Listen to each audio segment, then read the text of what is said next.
자, 이번 이야기는 시청자 열무아빠님께서 시들무에 찾아와 주셨습니다. 오늘 열무아빠님께서 들려주실 이야기는 어떤 이야기가 될지 같이 한번 만나보도록 할게요. 여보세요. 아빠 열무아빠님. 돌비님. 반갑습니다. 반갑습니다. 네, 오늘 이렇게 또 열무아빠님께서 찾아와 주셔서 너무너무 감사드리고, 오늘 해주실 이야기의 주제가 있을까요? 오늘 주제라고 하면은 일단 폐요양병원 안에 있는 교회. 오? 키워드가 이렇게 말하면 되겠네. 폐요양병원 안에 있는 교회. 오, 이건 뭐야? 알겠습니다. 그럼 바로 출발을 해보도록 하겠습니다. 렛츠가! 길이십니다. 열무아빠예요.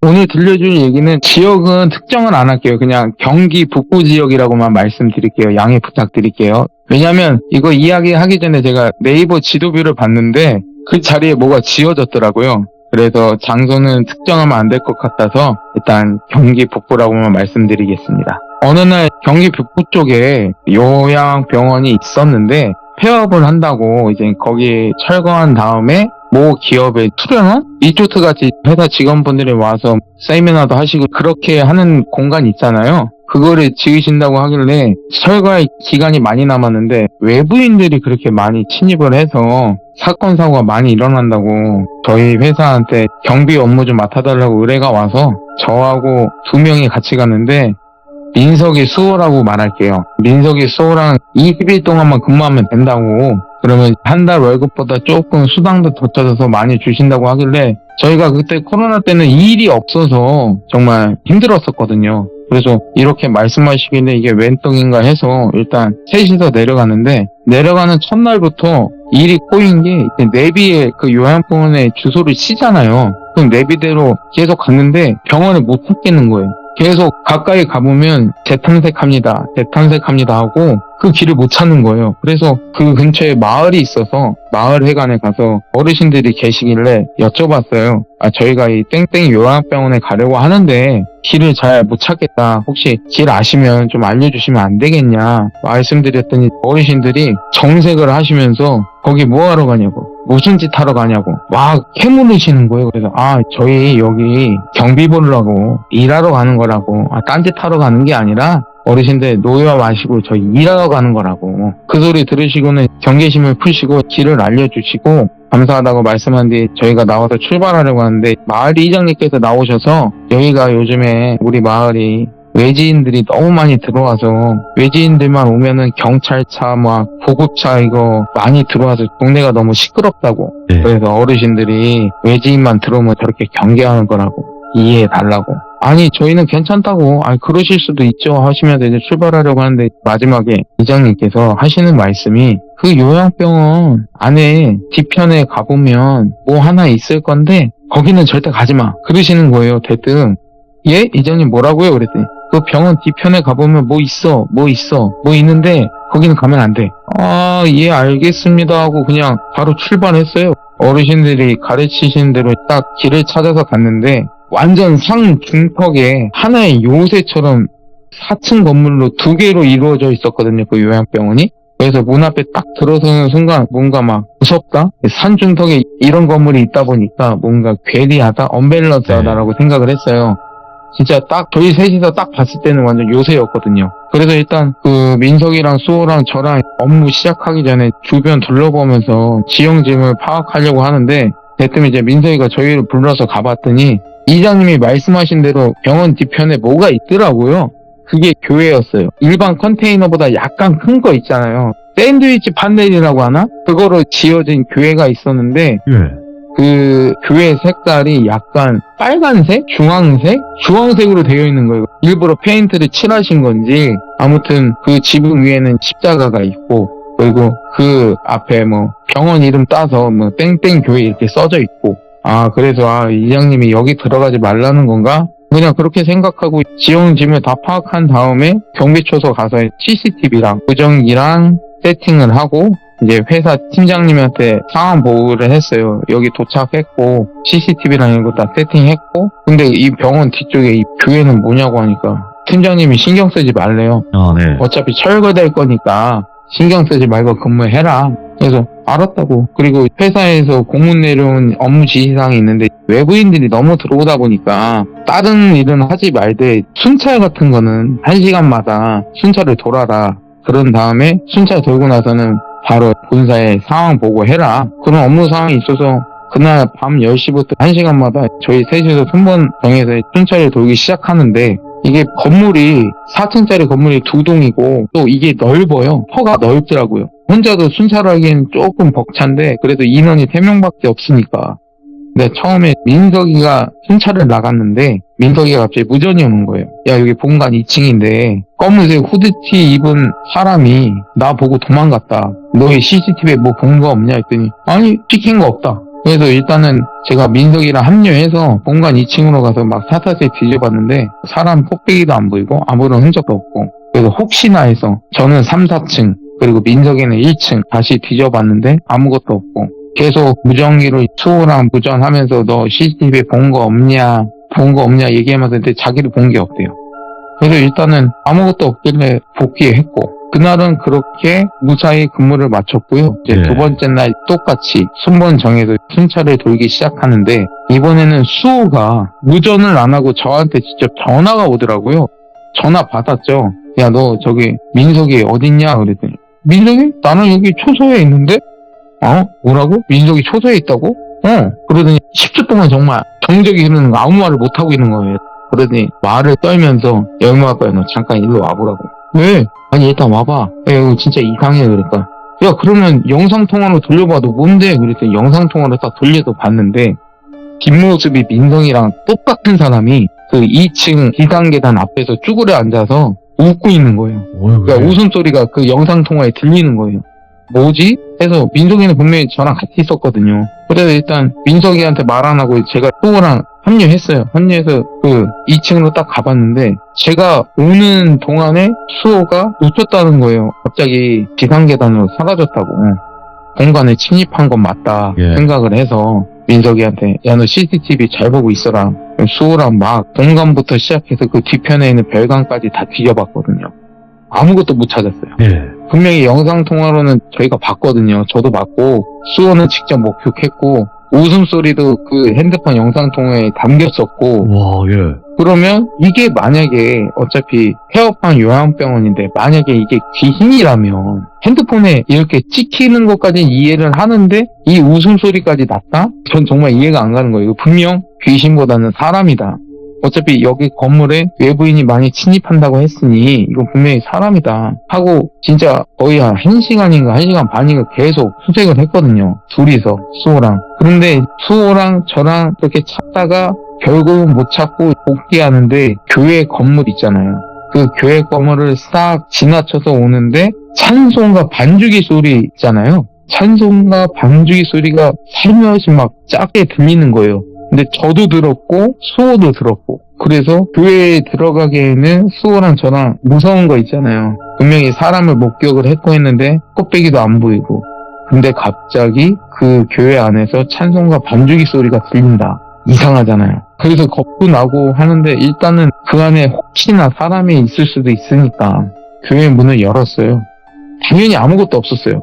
그리고 문 열자마자 찬송가 반주기 소리는 사라졌고요. 야, 이게 무슨 아닌 밤중에 홍두깨도 아니고 이게 뭔가. 서로 얼굴만 쳐다보다가 민석이한테는 얘기하지 말자.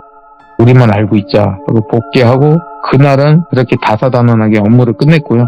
다시 복귀를 해서 숙소로 가서 쉬고 잠을 잤는데 수호가 가위 눌리듯이 막 끙끙 앓고 있는 거예요. 그래서 막 흔들어 깨웠는데 막 혼자서 죄송해요 안 그럴게요 죄송해요 막 이런 말을 계속 말을 하는 거예요. 그래서 민석이랑 저는 수호 뺨 때리고 민석이는 화장실 가서 물 받아서 얼굴에 뿌리고 이제 간신히 깨웠어요. 깨워갖고 야, 너 수호야, 너 지금 뭔 일이냐, 무슨 꿈 꿨냐, 가위 눌렸냐 했더니 자기가 꿈에 그 교회 안에 있었는데 그 교회에 어떤 사람들이 있었고 그 요양병원에 계신 입원 환자분들 같았었다. 근데 한 손에는 생경책을 들려 있었고 한 손에는 그 주사기 있잖아요. 주사기를 들고 자기한테 달려들었다는 거예요. 정말 야, 너 그러면 오늘 근무할 수 있겠냐고. 너 이렇게 몸 아픈데 근무할 수 있겠냐니까. 아니, 괜찮다고. 너희들이 가서 뭐 어떡하겠냐고. 해서 간신히 수호도 그 아픈 몸 끌고 질질 끌고 나와서 근무를 하는데 그때 주간 업무자랑 업무 인증 하면서 팀장님한테 공문이 온 게 있더라고요. 그 2021년도에 코로나가 많이 성행했잖아요. 근데 그 요양병원에 독립영화라고 하잖아요. 단편영화? 그거 찍으시는 분들이 방문한다는 거예요. 그 폐요양병원에. 그러니 그 사람들이 오면 안내 잘하고 잘하라고 공문이 내려와 있었고 저희가 그걸 확인한 뒤에 팀장님한테 전화를 했어요. 어제 있었던 일. 팀장님이 약간 그 무속신앙을 맹신하시는 분이시거든요. 신점은 당연히 자주 보러 다니시고 뭔 일만 있으면 무속임을 찾아가시는 분. 저희가 그런 말을 했어요. 얘 민석이가 영상통화에 찍혔고 그 교회에 지나치는데 반주기 소리 들렸고 네. 귀신한테 홀린 것 같다 우리가. 그런데 이 상황에 지금 무슨 사람들이 오냐 했더니 어차피 시공사 측에서 허락한 거라 자기가 뭐 어쩔 수 없대요. 그래서 제가 그랬어요. 혹시나 여기서 무슨 일이 생기면 어떡하냐. 네.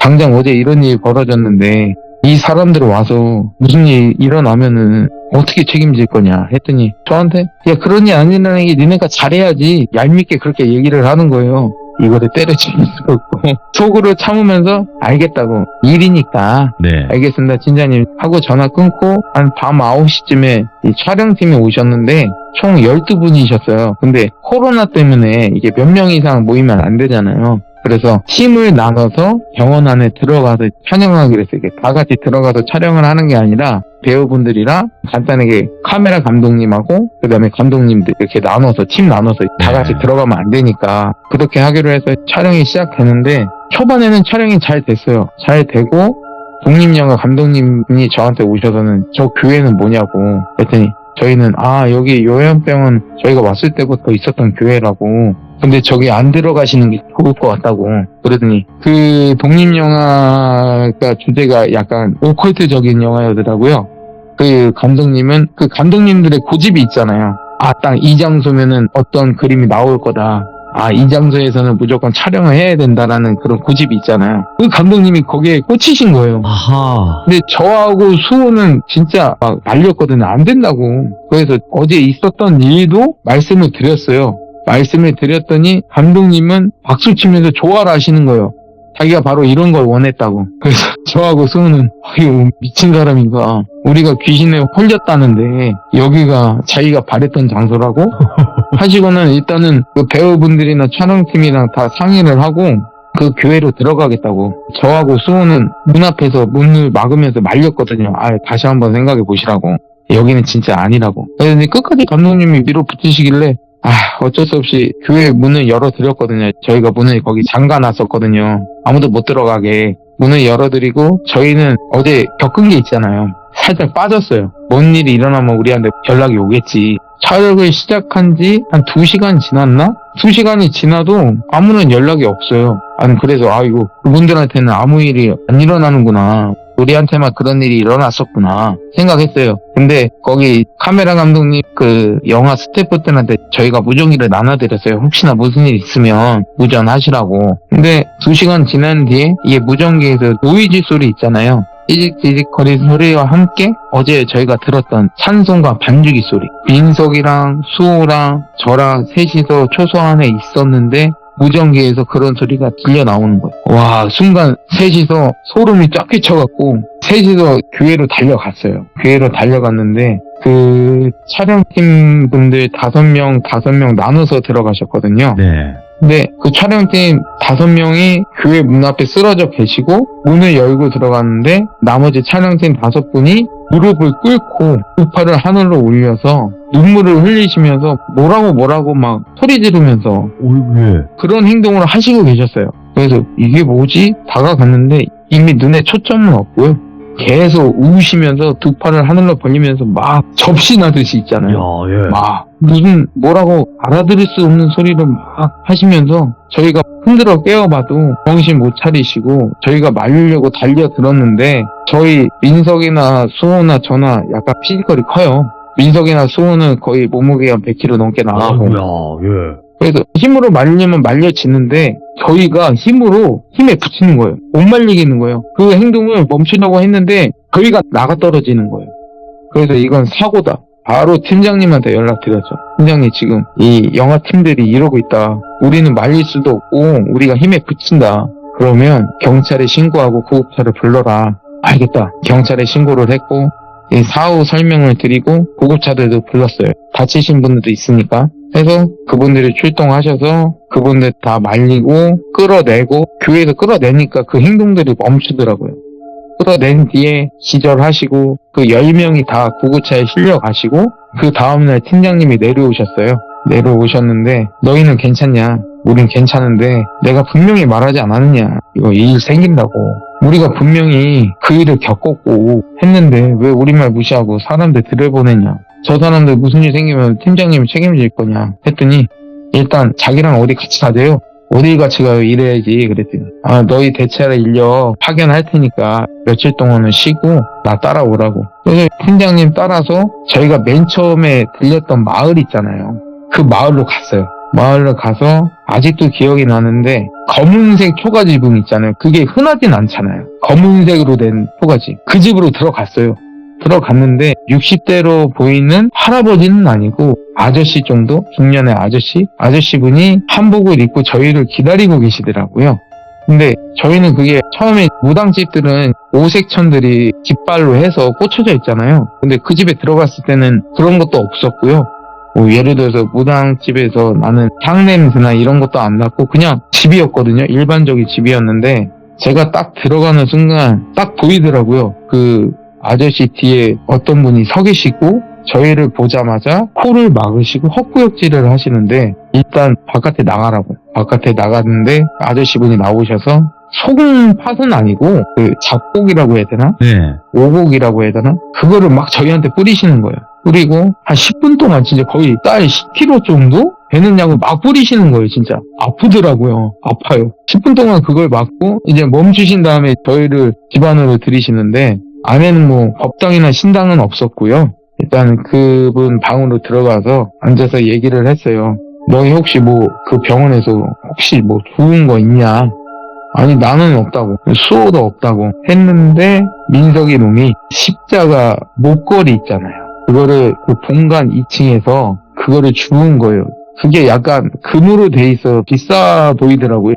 도금은 아니고 진짜 금 같은데 금으로 돼 있으니까 일단 욕심이 나잖아요. 갖고 나가서 어떻게 팔면은 그래도 용돈이 생기니까 슬며시 주머니에서 민석이가 그걸 꺼내는 거예요. 순간 그 아저씨가 민석이 뺨을 때리시는 거예요. 너 이게 뭔지 아냐고. 아니 이거 그냥 그 2층에서 돌아다니는 거 주웠다. 나와서 팔면은 돈 될 것 같아서 욕심나서 주웠다. 그랬더니 네가 그걸 깨운 거라고. 네가 그걸 주심으로써 네가 시발점이 된 거라고. 너 때문에 이런 일 벌어지는 거라고 하시면서 막 뭐라고 하시는데 저희는 무슨 말인지 모르죠. 아니 뭐 십자가 목소리 주웠다고 이런 일이 벌어지나. 저희는 이해도 안 갔고 해서 그 아저씨가 요양병원으로 가자고. 네. 어차피 그분도 그 요양병원의 존재는 아시니까 가시기 전에 그 마을 안에 당산나무가 있었어요. 당산나무 가서 민석이 혼자 당산나무 앞에 절을 하게 시키시더라고요. 얘를 갖추라고. 그 다음에 다시 저희끼리 그 요양병원으로 갔어요. 그 아저씨도 몇 번 여기 와보셨대요. 왜냐면 외부인들이 여기 많이 들어왔다고 했잖아요. 외부인들이 꼭 들어오면 뭐에 홀렸는지 계속 그 교회 안에서 발견됐었고 빙의 된 사람들이 많았대요. 그래서 자기가 몇 번 그 사람들 구해주러 왔었고 여기서 나오는 사기라고 표현하시더라고요. 사기가 나오는 걸 막고 있었는데 민석이 이 식 때문에 그 교회 안에 있던 게 깨어났다고. 그래서 이런 일이 벌어지는 거라고. 아, 예. 하시고는 저희끼리 교회 딱 문 앞에 섰어요. 섰는데 그때 못 느꼈던 뭐라고 그럴까? 두려움? 그러니까 저도 웬만해서는 영가들을 보면은 네. 웬만한 영가들을 보고는 내 두려움이라는 걸 못 느꼈었거든요. 맞아요. 예. 근데 딱 문 앞에 섰는데 그 두려움이라는 게 느껴지더라고요. 와, 이거 장난 아니다 하고 그 아저씨께서 교회 문을 딱 여시는데 그날은 바람 한 점 없었거든요.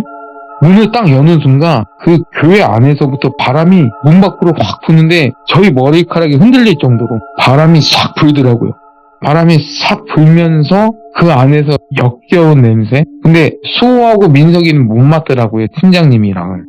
저하고 그 아저씨는 딱 그 역겨운 냄새가 있어요. 이게 악기나 이런 조금 원한기 같은 아니면 극단적인 선택을 만들게 하는 자기들, 이런 기들을 보면 약간 역한 냄새와 함께 그런 게 있어요. 근데 그런 게 정말 심하게 나더라고요. 그러니까 처음에 그 교회에 갔을 때는 그런 냄새도 없었고, 근데 어차피 그때는 제가 정신이 없어서 그런 거 파악을 못했었나 봐요. 근데 그 아저씨랑 갔을 때는 그런 냄새와 함께 두통이 진짜 막 망치로 머리 맞이듯이 막 뒤통수부터 막 두통이 장난 아닌 거예요. 그래서 아저씨랑 저랑은 교회 안에 들어갔다가 뛰쳐나오고서는 혹시 여기 또 너희들 말고 들어갔었던 사람들 있었냐 했더니 말씀드렸죠. 이 단편영화 찍으시는 분들이 있었는데 여기 안에서 이런 행위를 했었고 바깥에도 쓰러져 계셨고 지금 병원에 실려가셨다. 그 후로는 소식을 못 들었다. 그래서 아저씨께서 팀장님한테 가서 소식 좀 알아봐라 했더니 팀장님이 어디에 전화를 하시더라고요. 알고 보니까 그 촬영 감독이 그 시공사 측 책임자 지인이셨어요. 그러니까 거기 들어가는 거 허락을 하신 거겠죠. 막 전화를 해서 전화를 돌리고 돌려서 소식을 갖고 왔는데 이게 10명 모두 다 검사상은 아무 문제가 없어요. 어디를 다쳤다거나 뭐 아무런 증상은 없었고 그냥 단지 잠자듯이 병실에 누워만 있다. 그러니까 뭐 이게 코마 상태 이런 것도 아니고 숨도 잘 쉬고 하는데 그냥 단지 잠자듯이 누워만 있다. 이런 소리를 들려주시더라고요. 그래서 아저씨께서 일단 그러면 오늘 밤에 지금 병원 간 애들 10명까지 데리고 와라. 책임지고 네가 데리고 와야 된다. 근데 팀장님이 무슨 힘이 있어요. 그분들을 어떻게 데리고 와요. 아프신 분들이고 병원에서도 그 환자를 함부로 못 나가게 하잖아요. 네. 그래도 일단 팀장님이 그 시공사 측의 책임자분한테 연락을 하셔서 지금 여기 마을에 어떤 무당분이 계신데 지금 그분들이 이쪽으로 와야 나을 수 있다고 하신다. 네.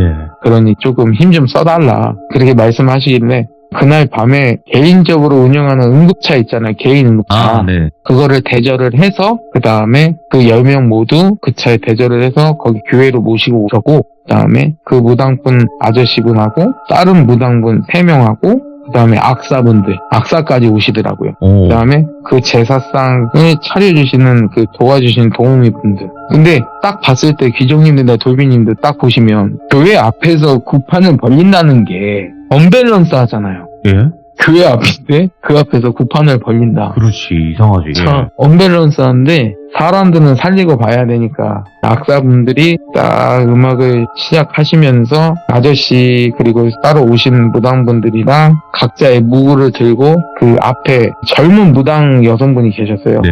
그 교회 앞에 바로 중앙에 앉혀놓고 그 주위로 그분들의 무구를 딱 들고 춤추시면서 구판을 벌리시는데 그 중앙에 계셨던 그 젊은 여성분이 뭔가의 접신을 딱 하셨는데 네. 맨 처음에 그 영화 촬영했던 분들 있잖아요. 그분들 같이 두 팔을 하나로 벌리고 무릎을 꿇은 다음에 막 알 수 없는 약간의 방언하듯이 막 소리 지르면서 그러시는데 거기서부터 무당분들이 각종 그분들의 무구를 들고 신장칼도 휘두르시고 약간 삼지창같이 생긴 무구도 있었는데요. 그것도 휘두르시고 막 소리 지르시면서 어떤 무언가와 싸우듯이 구판을 그렇게 하는데 그거를 약 3시간 동안 했어요. 정말 지치지도 않으신지 막 3시간 동안 그러는데 지켜보는 저희가 지쳤어요. 딱 3시간 지나고 나서 조금 잦아지나 싶었는데 거기서부터 그 아저씨 무당이 갑자기 소리를 지르시면서 지금부터 정신 차려야 된다.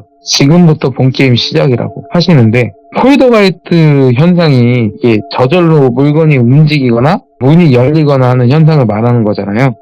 그 교회 문을 저희가 자물쇠로 잠가놨었거든요. 근데 그 문이 스스로 열리더라고요. 저희가 그거 보고 와 뭐지? 우리가 분명히 쇠사슬로 해갖고 자물쇠를 잠가놨어요. 근데 그게 스스로 딱 하고 열리는 거예요. 그러더니 제 눈에는 보였어요. 그 목사님들이 입고 계시는 그 정장과 함께 한 손에는 성경책, 한 손에는 십자가를 들고 나오시는 거예요. 목사 귀신이라고 할게요, 그냥. 목사 귀신이 나오더니 그 앞에 있는 무당들을 딱 쳐다보면서 웃더라고요, 그냥. 무시하듯이. 니까깨들이 뭔데? 니까짓게 뭔데? 이렇게 무시하더니 성경책을 펴놓고 우리가 예전에 찬송가 반주기 소리를 들었다고 했잖아요. 그 반주기 소리가 아니라 그 목사 귀신이 찬송가를 부르고 있더라고요. 그게 반주기 소리를 저희가 오인을 했던 거더라고요. 그 소리가 들리기 시작하는데 당연히 뭐 수호나 팀장님이나 민석이나 이런 일반인들은 안 들리고 저는 들리고 그 무당분들도 들리고 그때서부터 막 저희가 두 손으로 머리를 막 쥐어짜면서 토하고 어떤 무당분은 코피 흘리고 그 중간에 계시던 젊은 여성분은 거품 물고 안장판이네. 난장판이었어요. 거기서 제가 순간 정신을 잃었어요. 제가 정신을 잃고 깨어났는데 다행히 아침이었고 제가 땅바닥에 누워 있었어요. 제 주위에는 팀장님하고 수호하고 민석이가 있었고 제가 깨어난 걸 보고 무당분들이 제 주위로 오시더라고요. 저보고 괜찮냐고. 나 기억이 안 난다고. 무슨 일 있었던 거냐고. 네가 혹시 누구누구네 손자냐고. 저희 할아버지 성함을 말씀하시더라고요. 그래서 맞다고. 그럼 누구누구 아들이냐고. 맞다고. 그렇냐고. 너 때문에 지금 다 산 것 같다고. 그 말인즉슨 그렇게 거품 물고 쓰러지고 코피 흘리고 쓰러지고 하는 와중에 제가 거기서 갑자기 벌떡 일어나더래요. 일어나고 제가 소리를 쳤대요. 소리를 치고 그 목사 귀신한테 다가가서 손을 올리고 뭐라고 말을 하는데 그때 너희 집안이 모시던 조상신께서 오셔서 너로 인해 우리들을 모두 구했다. 예. 근데 아시다시피 저도 제가 모시는 신령님이 따로 계시거든요. 근데 저희가 원래 세승무 집안이라 저희 집안이 원래 모시던 조상신이 있어요. 계신데 그분이 오셔서 저희를 도왔다는 거예요. 다행히 그렇게 목사 귀신은 소멸이 되고 다행히 의식이 잃었던 그 10명의 촬영 스태프들은 다행히 무사히 일어나고 이야. 그 다음에 그 교회는 당장 철거를 해야 될 것 같더라고요. 팀장님이 그렇게 말씀하시더라고요. 그래서 시공사 측에 얘기를 하셔서 책임자분한테 일단 요양병원 철거는 냅두고 이 교회부터 먼저 철거를 하자. 위험하니까. 근데 철거를 하는 모습을 저희가 다 지켜봤는데 딱 철거를 하는데 그 불사키랑 이런 거 와서 그 샌드위치 판넬로 된 건물을 딱 부시는데 처음에는 불사키가 안 먹혀요. 네. 안 부셔져요. 철거를 하려고 하는데 안 부셔지는 거예요. 그거 보고 분명히 일이 해결이 됐는데 그래서 팀장님이 또 그 아저씨 무당을 부르셨어요. 오셔서 그 교회를 뒤를 돌면서 뭐라고 주문을 외우시고 네. 그다음에 저희한테 뿌렸던 그 오곡들 있잖아요. 그거 뿌리시고 그다음에 부적 태우시고 하니까 그때서부터 부셔지더라고요. 그 교회 그 예배당 뒤편에 공간이 있었는데 알고 보니까 거기에 뭐가 있었냐면 무당분들 신당 있죠. 신당 그게 차려져 있더라고요. 부시고 그 안에 딱 들어가 봤는데 그게 있었던 거예요. 이게 교회인데 와 이거 뭐지?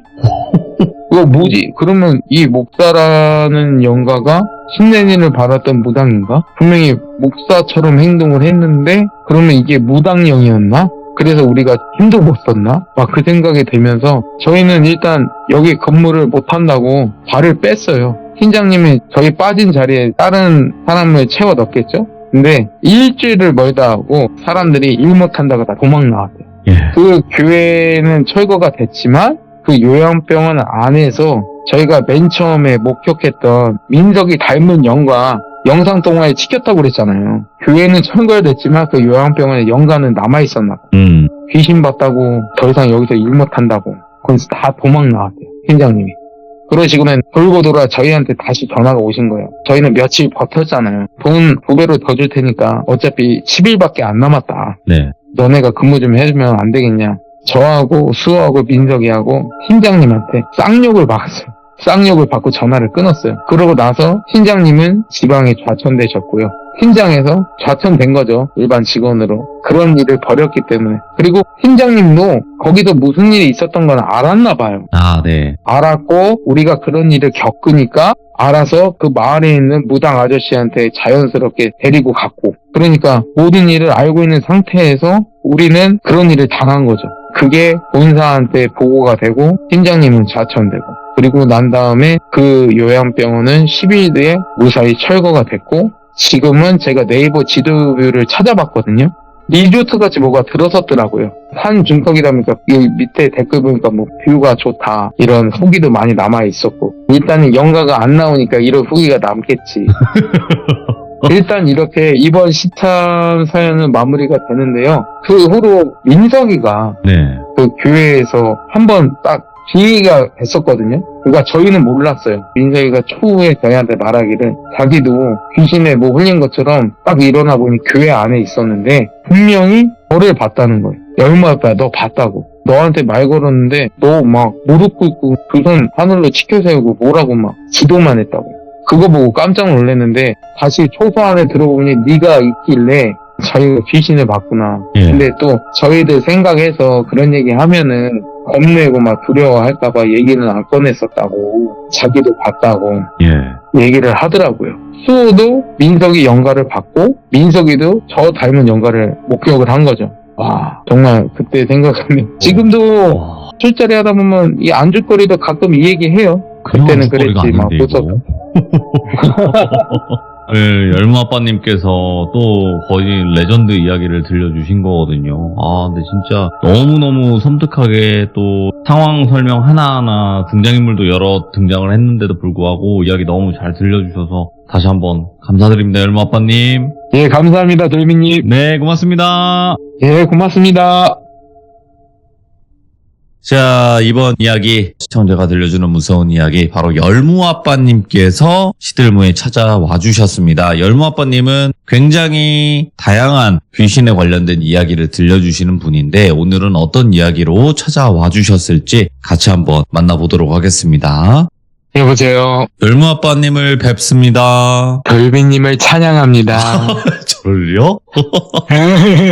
반갑습니다. 반갑습니다. 네, 목소리 잘 들리시죠? 예, 잘 들립니다. 네, 알겠습니다. 자, 오늘 열무아빠님께서 이렇게 찾아와 주셨는데 굉장히 저희 채널에 참여하시면서 다양한 또 귀신에 관련된 이야기를 들려주셨잖아요. 예. 네, 그래서 오늘은 어떤 귀신에 관련된 이야기일지 궁금하긴 하네요. 제가 첫 번째 시참 때 혼수모로 인해서 발생된 일을 말씀드렸잖아요. 네, 오늘은 그 강령술 중에 하나의 그 강신술이라고 있어요. 강신술? 촛불을 켜놓고 귀신을 부르는 행위를 이제 강신술이라고 하거든요. 아이고, 예. 이거로 인해서 조금 있었던 일을 이제 말씀드리고자 합니다. 알겠습니다. 그럼 도대체 어떤 이야기일지 강신술 바로 만나보도록 하겠습니다. 렛츠고! 길이입니다. 열무아빠요!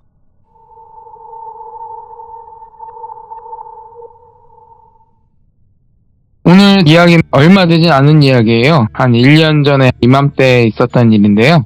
어느 지방에 초등학교가 철거가 되고 그 지자체에서 청소년 수련원을 시공한다고 해서 제가 파견 근무를 갔었는데요. 그 근무지에 갔는데 제가 한 10년 동안 친하게 지내던 형님이 파견이 오신 거예요. 그래갖고 오랜만에 만나서 인사를 했는데 이 형님이 모습이 원래 저랑 등치가 똑같았었거든요.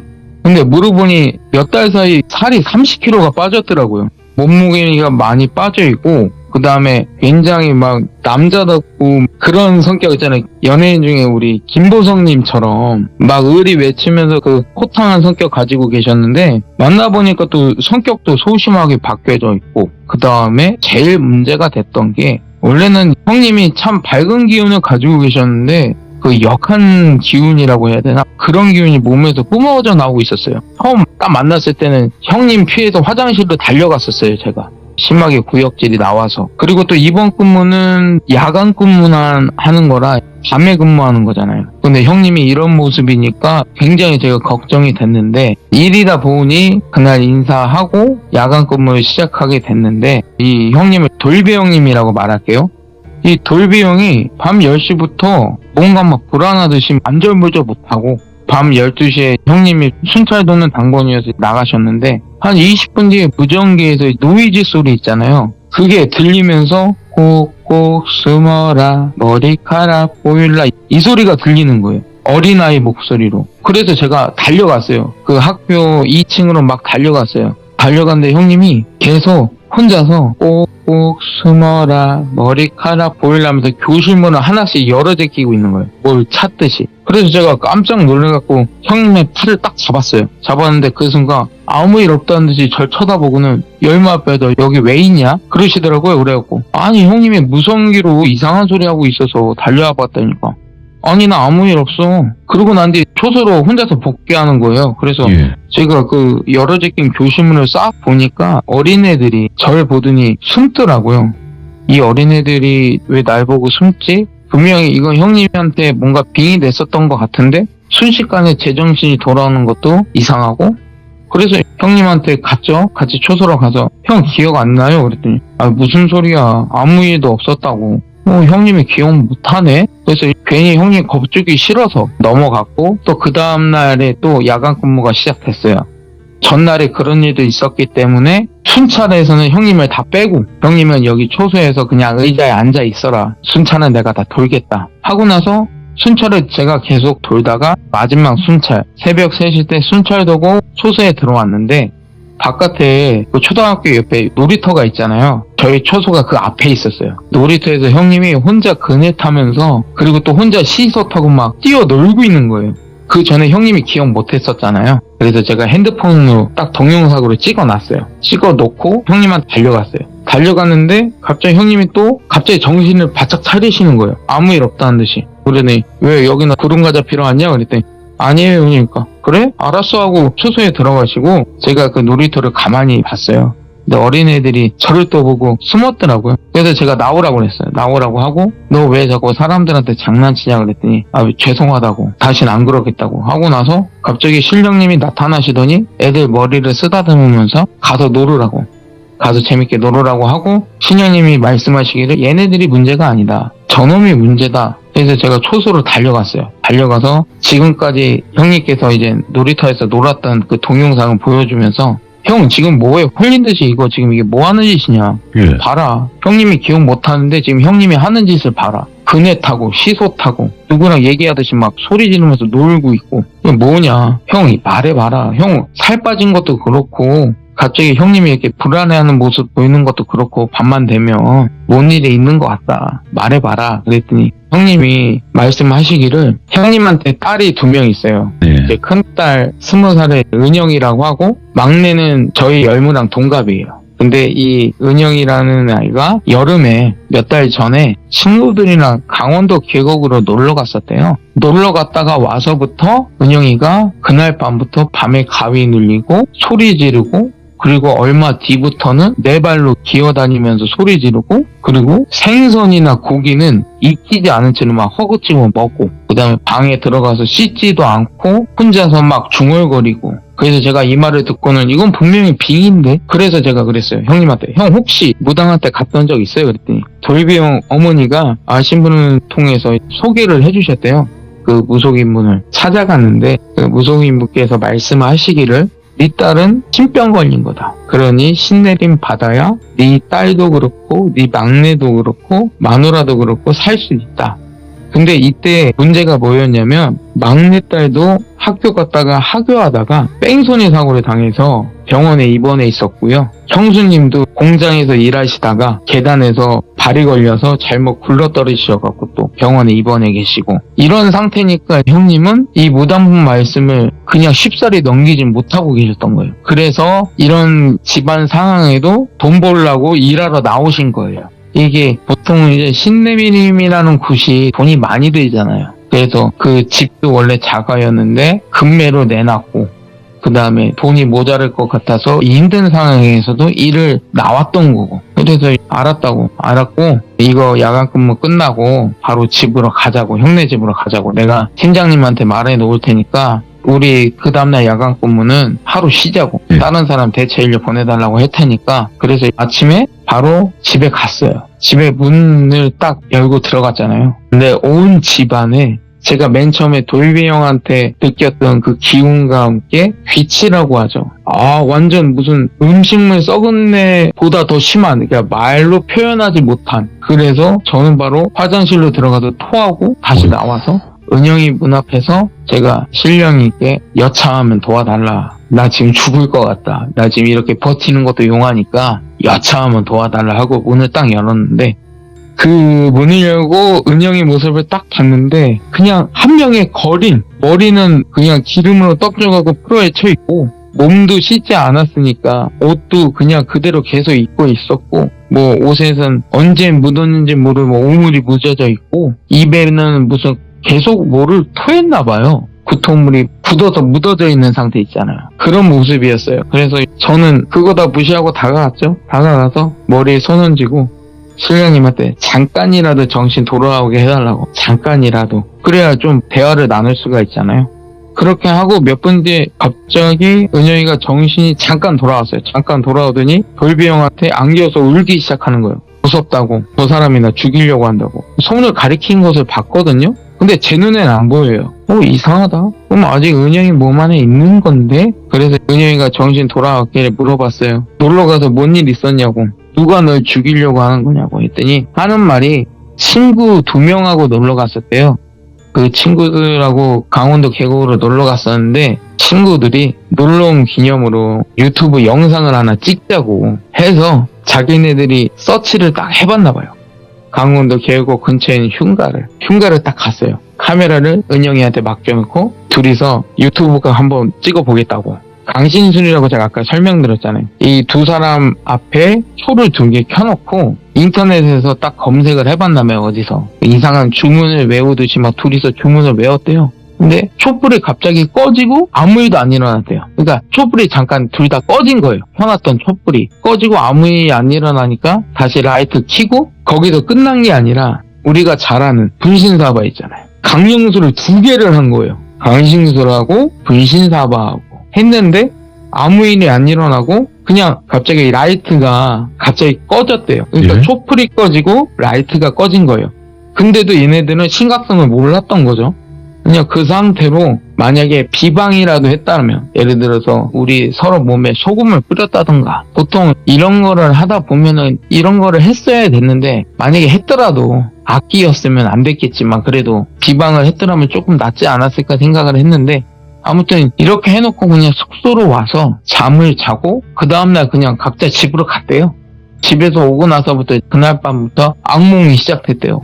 천장에 누가 어떤 남자가 기어다니면서 자꾸 자기 쳐다보고 내 몸에 들어오려고 하고, 어느 날부터는 기억이 없고, 그리고 잠깐 기억이 돌아왔을 때는 그 남자가 계속 부르고 있고, 이런 상태였던 거예요. 계속 지금까지. 그러다 보니 돌비 형님은 부당한테 찾아갔는데 그냥 이게 신병이라고만 하니까 그냥 그렇게 믿고 있었고, 그래서 이게 너무 심각한 상태라 그 자리에서 아버지한테 전화했어요. 저한테 믿을 분은 아버지밖에 없잖아요. 그리고 또 10년 동안 알고 지냈던 친한 형님이라 그냥 넘어가기도 뭐하고 아버지한테 전화 드렸어요. 아버지, 지금 이런 상태다. 근데 너무 심각하다. 나도 도저히 못 버티겠다. 그랬더니 아버지가 그럼 일단 데리고 와라. 그래서 돌비 형님이 은영이 업어서 차에 태우고 본가로 내려가기 시작했는데, 중간에 고속도로에서 은영이가 다시 빙의가 됐어요. 빙의가 되고 그 조수석에 타고 있던 돌비 형님은 욕을 하고 막 뛰고 그러는 거예요. 그러다가 제가 운전하고 있었거든요. 자꾸 그러다 보니까 사고 날 뻔했어요. 그래서 갓길로 차를 세워서 돌비 형님한테 운전하라고 하고, 제가 뒷좌석에 은영이랑 같이 타고, 제가 또 등치가 있으니까 은영이를 딱 제압을 하고 내려갔어요. 내려갔는데 본가에 도착해보고 나보니 아버지는 이미 무복으로 갈아입고 계시고 저희와 친한 스님께서 와 계시고, 그래서 차에서 은영이를 끌어내려고 하는데 안 내리려고 막 용을 쓰는 거예요.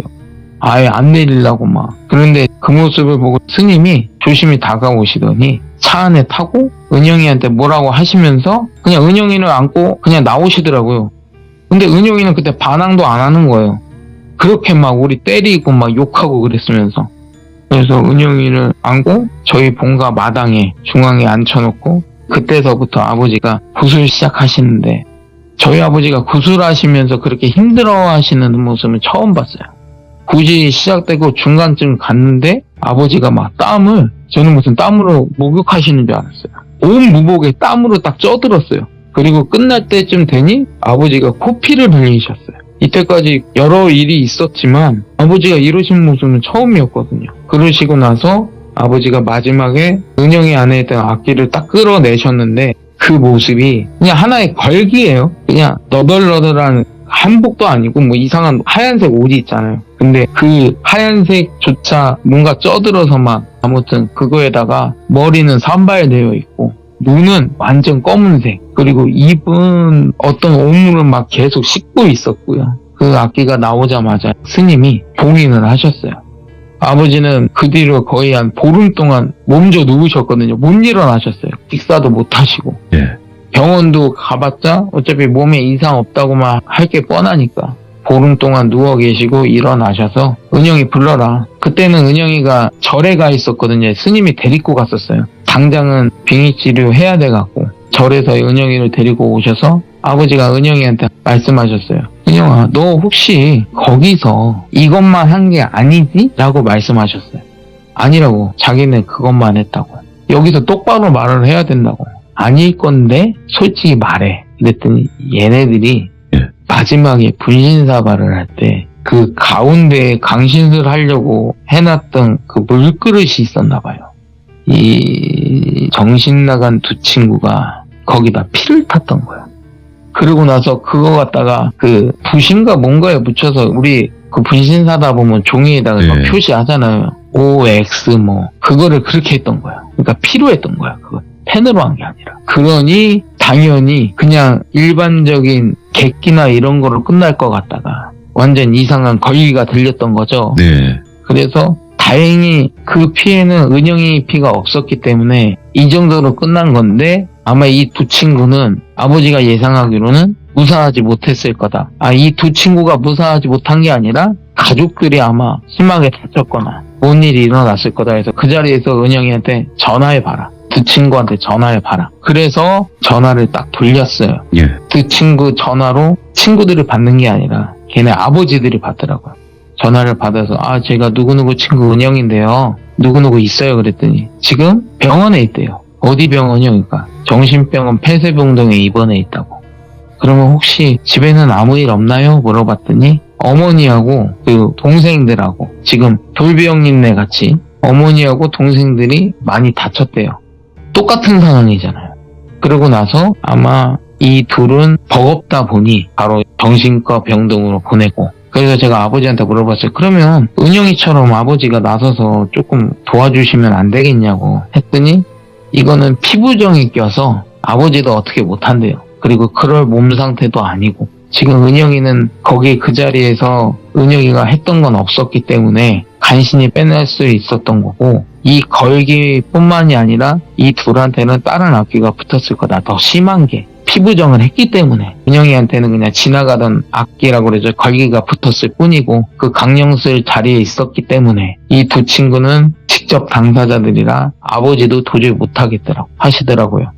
그래서 일단 이런 일을 벌이고 나서 은영이는 다시 절로 가서 2달 동안 빙의 치료를 받고 그리고 지금 현재까지 저희 와이프한테 인수인계 돼서요. 정신과 치료를 받고 있거든요. 저희 와이프 병원에 왔다 갔다 거리면서. 그리고 다행히 은영이는 빙의 치료를 잘 받고 일상생활로 돌아갔어요. 가족들이랑 잘 지내고 있고요. 아버지가 굿하시고 난 다음에 그 집 방문하셔서 그 기운들을 다 쳐내주시고 그 다음에 막내랑 형수님한테도 약간의 기운이 있었나 봐요. 그것도 다 쳐내주시고 그래서 다행히 그 집은 무사하게 됐고 다른 집은 도저히 손을 못 대서 안타깝게 지금 현재 그 친구들은 계속 정신과 병동에 가 있고요. 그 집은 소식이 없어요. 어떻게 됐는지. 참 그래서 이번이 겪고 나서 제가 첫 번째 시찬 때 말씀드렸잖아요. 잘못된 강령술, 혼수으로 인해서 정말 온 집안이 풍비박산이 났잖아요. 맞아요. 네. 근데 이번 시찬 때도 말씀드리고자 하는 거는 제발 강령술, 그러니까 강신술도 있고 분신사바도 있고 뭐 이런 여러 가지 강령술이 있잖아요. 다시 한번 말씀드리지만 귀중님들 제발 하지 마세요. 정말 패망의 길입니다. 절대로 하지 않았으면 좋겠습니다. 이게 저희 방송에서는 계속 끝없이 얘기는 하고 있거든요.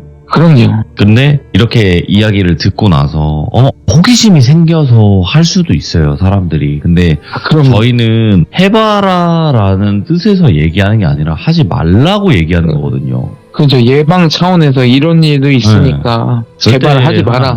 막 복불복이라고 생각해서 나한테는 이런 일 안 일어나겠지. 아닙니다. 진짜 그런 일은 꼭 일어나요. 어떻게든. 뭐 재수 없으면 이런 일이 발생하는 거 아닌가요가 아니라 그러다 보면 발생을 하는 거죠. 맞아. 그래서 그거 한번 시작해서 아무런 일이 안 일어나면 또 하게 되고. 맞아요. 또 하게 되고. 그러다가 심하게 걸리는 거죠.